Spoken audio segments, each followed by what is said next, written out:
오늘 우리에게 주신 하나님의 말씀은 마가복음 2장 5절 말씀입니다. 예수께서 그들의 믿음을 보시고 중풍병자에게 이르시되 작은 자야 내 죄사함을 받았느니라 하시니, 오늘 이 말씀에 많은 은혜 받으시기 바랍니다. 오늘 저는 여러분에게 묵상할 수 있는 질문으로 하나님을 향한 소원이 그리스도인 우리에게 어떤 소원이 있는가 하는 것을 여러분들이 한번 질문해 보시면 좋을 것 같습니다. 인생에 대한 소원이 어떤 사람이든 생명을 가진 존재들에게 다 있죠. 그리스도인은 하나님 안에서 새로운 생명을 가진 사람들이기 때문에 하나님을 향한 소원이 있어야 합니다.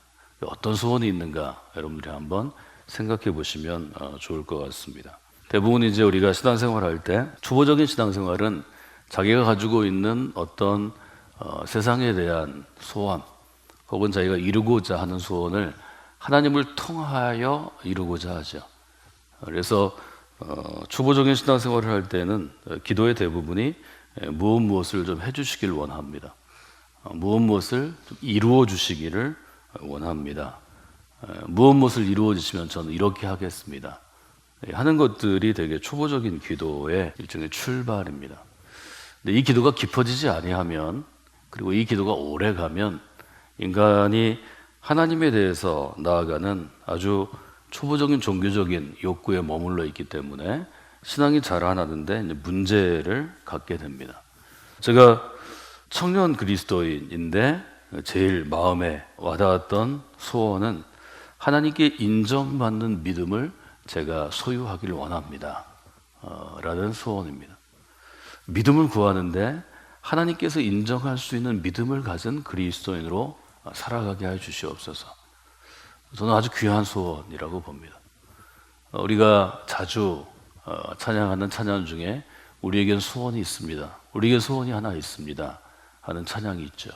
교회를 교회되게 하는데, 예배를 예배되게 하는데, 이 땅에 하나님 나라 세우는데 저희가 쓰임 받기를 원합니다. 아주 근본적인 소원이죠. 하나님을 향한 여러분의 소원을 다듬을 필요가 있습니다. 하나님을 향한 여러분의 소원이 하나님 보시기에, 하나님이 받으시기에 아주 적합한 소원이 되어야 그것이 저는 좋은 그리스도인이라고 생각합니다. 예수님께서 가버나움에 다시 들어가셨습니다. 1절에 보면 예수께서 다시 가버나움에 들어가시니 이렇게 되어 있죠. 이미 소문이 났기 때문에 많은 사람들이 모였습니다. 여러분 1장을 앞으로 가보시면 1장에 주로 나온 것은 21절 이하에 귀신 들린 사람을 고치시는 것이고, 29절 이하에 많은 사람을 고치시는 것이고, 그 전에 2장이 시작되기 전에 40절부터는 한생병 환자, 나병 환자를 고치시는 장면입니다. 19세기 이전만 하더라도 인간에게 가장 어려운 것들은 육체의 질병이었습니다. 육체의 질병이라는 문제를 주님께서 해결해 주셨기 때문에 많은 사람들이 주님의 도움을 받아야 했습니다. 또 받기를 원했죠. 그래서 2장 1절에 보면 소문이 이미 났습니다. 2절은 이렇게 되어 있죠. 많은 사람이 모여서 문 앞까지 들어설 자리가 없게 되었다. 수많은 사람들이 예수님이 가버나움에 오셨다는 소식을 듣고 모였습니다. 예수님께서 가버나움에 다시 모인 많은 사람들에게 하신 것은 딱 한 가지였습니다. 2절 후반부에 어떻게 되어 있죠? 예수께서 그들에게 도를 말씀하시더니. 예수님은 많은 사람이 모여있을 때 거기서 예수님 뭐라 하세요? 하늘의 도를 가르치실 분입니다. 교회는 하늘의 도라는 것은 어떤 것인가요? 하늘의 길을 가르치는 것입니다. 인간이 걸어가야 할 진리의 길, 인간이 걸어가야 할 하나님 나라를 향한 길을 가르치는 것입니다. 그 가르침이 살아있을 때 교회 될 수 있습니다. 교회는 병원이 아닙니다. 교회는 아이들을 길러내는 학교가 아닙니다. 교회는 어려운 사람을 돕는 복지기관이 아닙니다. 교회는 하늘의 길을 이 땅 가운데 제시하는, 가르치는 하나님의 기관입니다. 이 점을 놓쳐서는 안 됩니다. 여러분은 하나님의 나라로 나아가는 길을 가기 위해서 이 자리에 온 것입니다. 그 길을 가는 가운데 우리는 누구를 도울 수도 있습니다. 그 길을 가는 가운데 우리는 필요에 의해서 우리를 이끌어갈, 우리를 리드할 누군가를 세우고 훈련할 수 있습니다. 병 있는 사람을 고칠 수도 있습니다. 그러나 근본적으로 교회가 해야 할 일은 하나님의 도를 전하는 것입니다. 예수님이 하신 이 1절로부터 시작해서 10절까지 가장 중요한 것은 예수님은 하나님의 도를 가르치신 것입니다. 하나님의 도는 어떤 것인가요? 하나님 나라의 길입니다. 그건 마가복음 1장 14절 15절에 예수님의 가르침이죠. 어떤 것이었나요? 지금 하나님의 때가 이르렀습니다. 때가 찼습니다. 어떤 때가 찼나요? 하나님의 구원의 때요, 하나님의 은혜의 때가 찼습니다.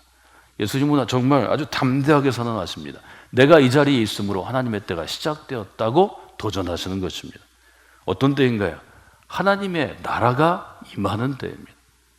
예수님이 말씀하시는 것은 하나님께서 이 땅 가운데 구원의 때와 은혜의 때를 이르게 하는 것이 바로 그리스도의 일, 메시아의 일인데 내가 지금 그 일을 하고 있다. 지금 여기서도 서기관들에게 하는 이야기, 6절 이하에 있는 서기관들과 예수님의 일종의 긴장, 갈등에서도 그 점을 분명히 얘기하십니다. 하나님의 나라가 임했기 때문에 이 땅 가운데 하나님의 나라에 들어갈 수 없는, 하나님의 나라에 들어갈 자격이 없는 죄인들이 해야 될 일은 회개하는 것입니다. 나의 삶에서 돌이키는 것입니다. 세상 가운데 있던 세상을 향한 나의 삶이 하나님을 향하여 방향을 전환하는 것입니다. 그리고 지금 이 순간 그리스도의 도처럼 그리스도가 전하는 말씀을 따라 살아가면 하나님 나라가 임하고 하나님 나라의 백성이 되고 우리가 구원받는다는 것을 믿는 것입니다. 복음을 믿으라. 이 네 가지 단계가 예수님이 매번 강조하시던 설교의 전부입니다. 여러분이 이것들을 믿는 분들이 되시기를 원합니다. 여기 일어난 한 사건이 있죠. 3절과 4절에 보면 아주 간단합니다. 사람들이 많이 모여 있는데 여기 모인 사람들은 여러 가지 의도를, 소원을 가지고 오죠. 어려우니까 좀 도와달라는 사람이 있고, 병들었으니까 고쳐달라는 사람이 있고, 정말 하나님의 나라에 대해서 알고 싶은 사람이 있고, 유명한 선지자가 왔다니까 보고 싶은 사람이 있겠죠. 그런데 그 많은 사람들 중에 한 병자를 데리고 온 사람들이 있었다는 거죠. 근데 이 병자는 스스로 움직일 수 없는 사람이었죠. 그래서 3절은 이렇게 되어 있죠. 사람들이 한 중풍병자를 네 사람에게 메워가지고 예수께로 올세. 쉽게 우리가 상상해 볼 수 있죠. 움직일 수 없으니까 이 환자를 움직일 수 있는 들 것을 만들어서 귀퉁이마다 들고 왔다는 거죠. 그런데 어떤 문제가 생겼나요? 무리들 때문에 사람이 너무 많아서 예수님에게 직접 갈 수 없습니다. 사람이 너무 많으면 앞으로 나아갈 수 없죠. 꽉 차 있습니다. 그래서 그 계신 곳에 어떤 집에서 말씀하실 텐데 계신 곳에 지붕을 뜯어 구멍을 내고 중풍병자가 누운 상을 달아 내렸다는 거죠. 그러면 예수님께서는 설교하는데 누군가 지붕을 뜯고 환자를 내려는 이것은 설교를 방해하는 행위죠. 어떻게 평가하셨는가? 이것이 이 본문의 가장 큰 핵심입니다. 예수님께서는 어떻게 하시나요? 5절 어떻게 되어 있죠? 5절 같이 읽어볼까요? 예수께서 그들의 믿음을 보시고 중풍병자에게 이르시되 작은 자야 내 죄사함을 받았느니라 하시니라. 아주 분명하게 되어 있죠. 이 사건이 일어나는 세팅은 예수님이 설교하시는 곳입니다. 예수님이 하늘의 진리를 가르치신 곳입니다. 하늘의 진리를 가르치는 예수님은 병자를 보신 게 아닙니다. 병자를 데려온 사람들을 보신 것도 아닙니다. 뭐라고 되어 있죠? 그들의 믿음을 보시고 하나님의 나라 가운데 자기의 관심이 있고 하나님의 나라 가운데 자기 자신이 온전히 서 있는 사람은 사람의 외모를 먼저 보는 게 아닙니다. 그 사건의 절박함을 먼저 보는 게 아닙니다. 그 집을 보는 게 아닙니다. 그 지역, 가버나움을 보는 게 아닙니다. 뭘 먼저 보죠? 그 사람들 안에 있는 중심, 믿음을 보시는 것입니다. 예수님이 말씀하시는 것입니다. 내가 그들의 믿음을 보았다고 말씀하시는 것입니다. 이것이 마가복음의 관점입니다. 어떤 것도 눈에 보이지 않고 병자를 데리고 온 그 사람들의 믿음, 혹은 여기 병자에 대해서 나와 있지 않지만 예수님 앞에 나를 데려다 달라고 간청하지 않았을까요? 예수님 앞에 좀 데리고 가면 내 삶의 이 답답한 것들이 해결될 수 있거나 풀릴 수 있거나 의미를 알 수 있겠다고 자기를 좀 사랑하거나 자기를 아끼는 사람에게 좀 도와달라고 얘기하지 않았을까요? 그럼 우리는 여기서 더 하나 나아가서 깊이 들어가서 질문할 수 있습니다. 이들의 행동 가운데 어떤 부분이 예수님에게 믿음을 볼 수 있을 정도로 인정을 받았을까요? 이렇게 물어야 되겠죠. 이들의 행동 가운데 무엇이 인정을 받았을까요? 그 부분에 대해서 이 성경을 기록한 이 단락의 일종의 문학적인 작업, 편집 비평의 눈으로 보면 6절이 굉장히 중요한 일종의 실마리를 줍니다. 해석할 수 있는 키를 준다는 거죠. 어떤 서기관들이 거기 앉아서 마음에 생각하기를. 이 앞에까지는 아주 사람들이 많이 모이고 예수님 하나님의 나라의 도를 전하고 그 가운데 어떤 사람들이 병자를 데려오고 예수님께 갈 수 없으니까 지붕을 뜯어서 아주 극단적인 방법으로 예수님 앞에 병자를 내려드리는 데까지입니다. 그리고 예수님은 그들의 믿음을 보시고 내가 죄사함을 받았다고 선언하십니다. 감동적인 장면이죠. 흔히 우리가 얘기한 것처럼 은혜로운 장면이죠. 정말 믿음이 있는 사람은 이 장면을 보고 은혜를 받겠죠. 아, 저들의 믿음이 하나님께 인정을 받는구나. 저 병자가 죄사함을 받고 저 병이 나음을 입겠구나. 하나님께서 메시아로서 하나님의 아들로서의 능력을 여기서 드러내시는구나. 우리가 찬양하다가 하나님께 영광을 돌립니다. 박수치죠? 하나님께 영광을 돌리는 행위로 박수를 치지 않았겠어요? 근데 아닌 사람들이 거기 있었다는 거죠. 어떤 서기관들이 이 모든 것들을 보고 이들은 아무 반응을 일으키지 않습니다. 뭘 하나요? 마음에 생각합니다. 말하자면 병자를 데리고 온 사람들, 그것을 보는 사람들, 그것에 반응하는 사람들의 입장이 있고 여전히 그것을 관찰하는 사람들, 서기관이라는 관찰자의 입장이 있습니다. 병자를 데리고 온 사람은 병자를 살리기 위해서 애를 씁니다. 그 자리에 있는 사람은 병자를 살리기 위해서 애쓰는 그 사람들의 모습을 보고 감동을 받습니다. 마음이 움직입니다. 그런데 서기관들은 병자가 살아나든지 병자를 누가 데려오든지 사람들이 어떻게 반응하든지는 아무 생각이 없습니다. 이 사람들은 딴 것을 생각합니다. 7절에 이들의 생각이 드러나죠. 한번 읽어볼까요? 이 사람이 어찌 이렇게 말하는가? 신성 모독이로다. 오직 하나님 한 분 외에는 누가 능히 죄를 사하겠느냐. 사람이 살아난 것에는 관심이 없습니다. 사람을 살리려고 애쓰고 수고한 사람들의 노력에도 관심이 없습니다. 어디에 관심이 있죠? 예수님이 뭘 잘못했나 꼬투리를 잡아내는데 관심이 있어요. 예수님을 잡아 감옥에 넣거나 그를 유대인의 말하자면 법정에 고소하거나 해를 끼치는 데만 관심이 있습니다.